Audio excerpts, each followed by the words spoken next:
Olá pessoal, tudo bem? Sejam bem-vindos a esse nosso vídeo tutorial a respeito da nossa planilha do sistema de controle fisiológico do treinamento físico. A gente, como treinador, como fisiologista, pessoal envolvido aí com o esporte, envolvido com a prescrição do treinamento, sabe da importância de se ter um controle fisiológico da carga interna. A grande maioria dos profissionais, dos professores e treinadores entende muito bem a respeito da prescrição teórica do treinamento físico. Ou seja, aquela periodização que nós colocamos na planilha de Excel ou colocamos no papel e presumimos que o atleta irá realizá-la e também obter resultados específicos sobre aquela nossa prescrição de treinamento.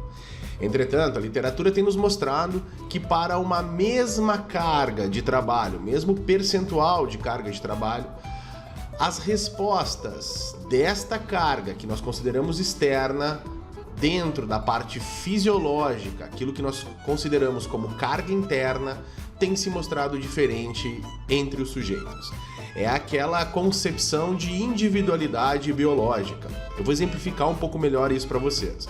Se nós pegarmos e prescrevermos a intensidade de treinamento num agachamento para 3 séries de 10 repetições com 80% da carga máxima dos indivíduos, nós teremos respostas fisiológicas da perda de potência, da perda de força, bem como a velocidade de recuperação desses diferentes sujeitos, independentemente da carga ser igual percentualmente e o volume também.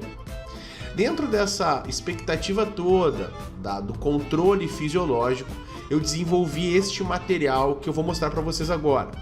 É uma planilha de controle de carga fisiológica, das respostas fisiológicas do treinamento. Então preste atenção que eu vou te mostrar algumas coisas bem interessantes a respeito disso. Nessa nossa primeira página aqui, quando você abre o sistema, dá de cara com esta informação. Bem-vindo ao sistema de controle fisiológico do treinamento físico. Essa planilha foi desenvolvida com o objetivo de facilitar a análise das respostas fisiológicas do treinamento. Logo abaixo está um passo a passo de como realizar o preenchimento dos dados e, em seguida, a visualização dos resultados obtidos. O primeiro passo: preencha o nome do atleta, do sujeito que vocês pretendem avaliar e controlar.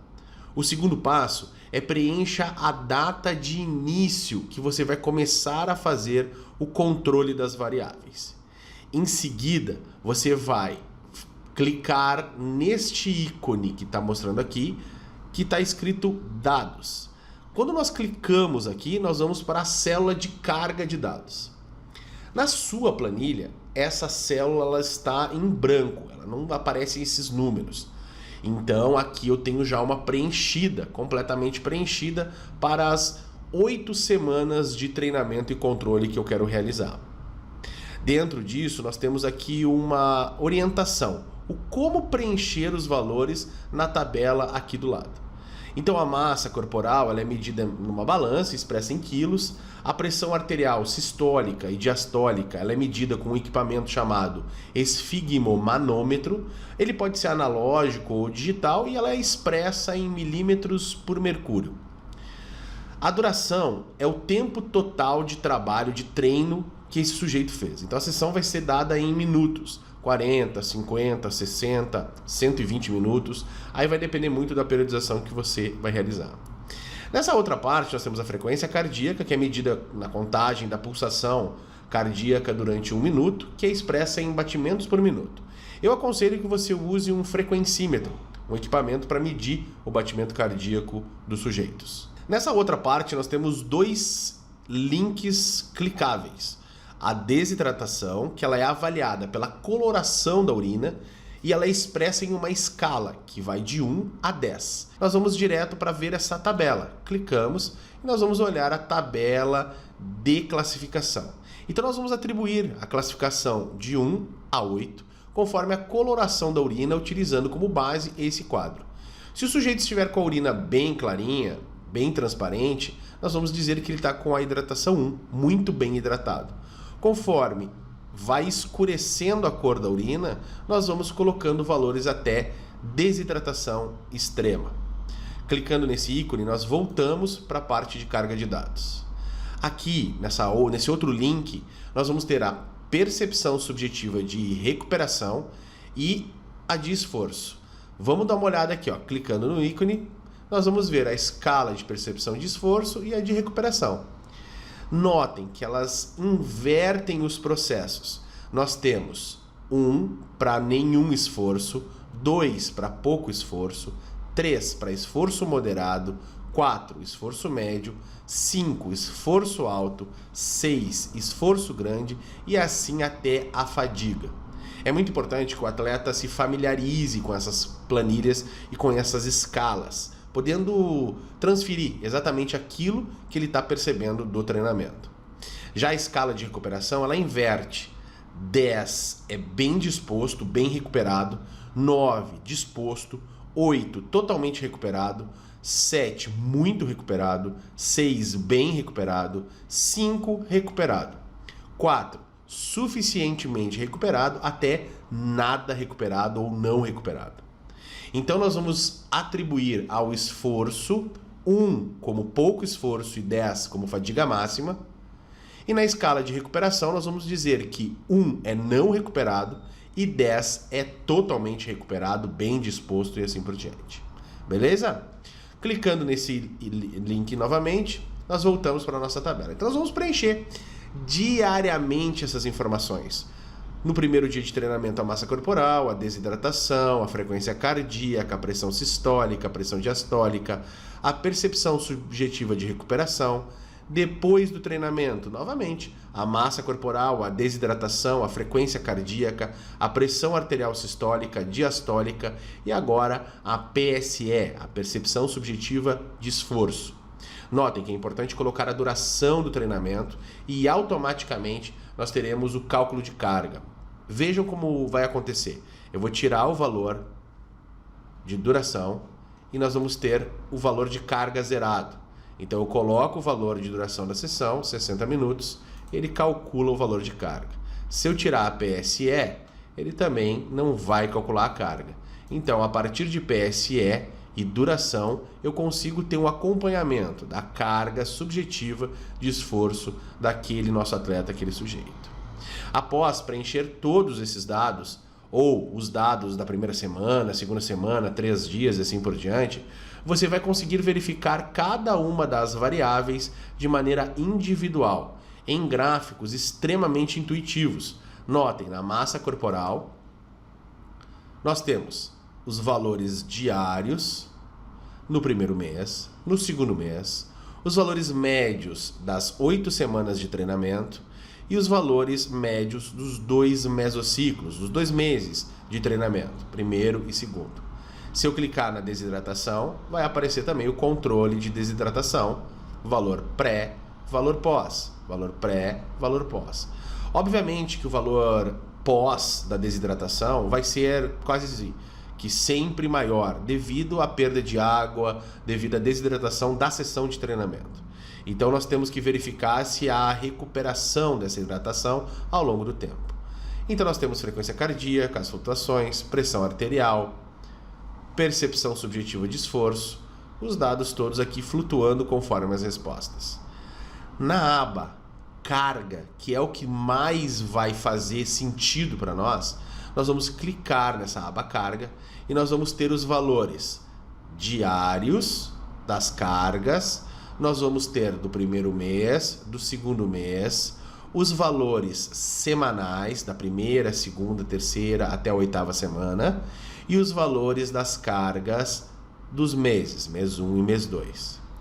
A partir disso, nós podemos notar aqui que as cargas flutuaram, tiveram uma queda, um aumento drástico na 8ª semana, que no final das contas, entre a 5ª, 6ª, 7ª e 8ª semana, deram um valor menor no segundo mês. Percebam agora que ao rolar para baixo, nós vamos ter um gráfico de monotonia. A monotonia é quanto que igual ou parecido está a nossa carga para o sistema fisiológico.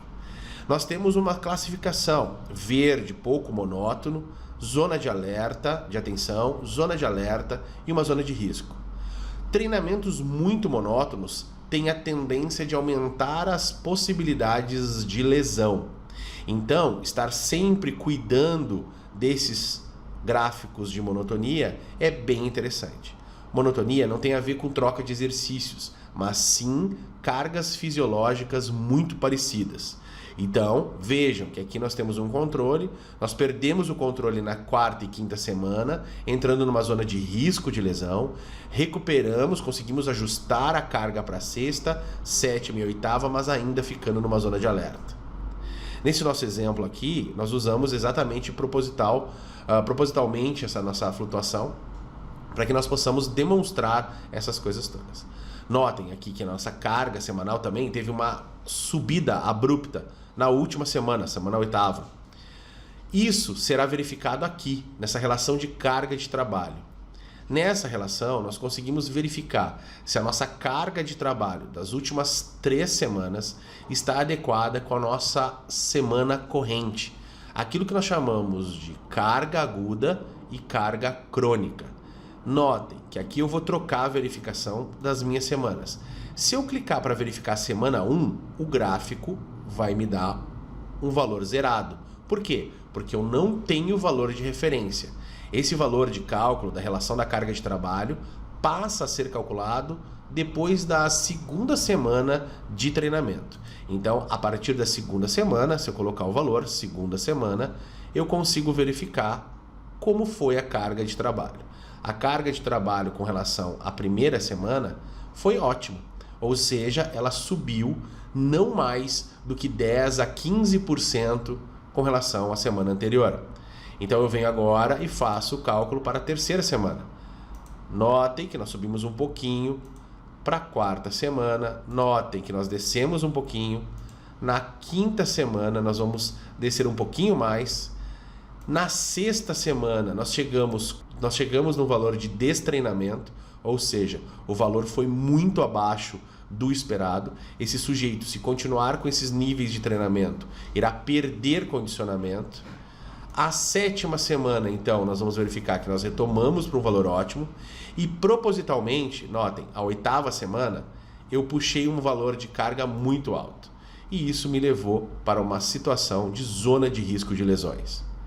Então essa planilha ela permite que você, treinador, controle as respostas fisiológicas do seu sujeito, do seu atleta, do seu aluno, verificando massa corporal, hidratação, frequência cardíaca, pressão, e também consiga verificar as flutuações de carga percebidas pelo seu atleta, além das percepções de recuperação.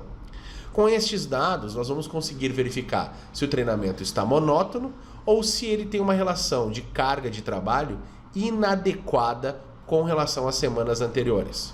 Vejam a possibilidade que esse tipo de controle permite para você.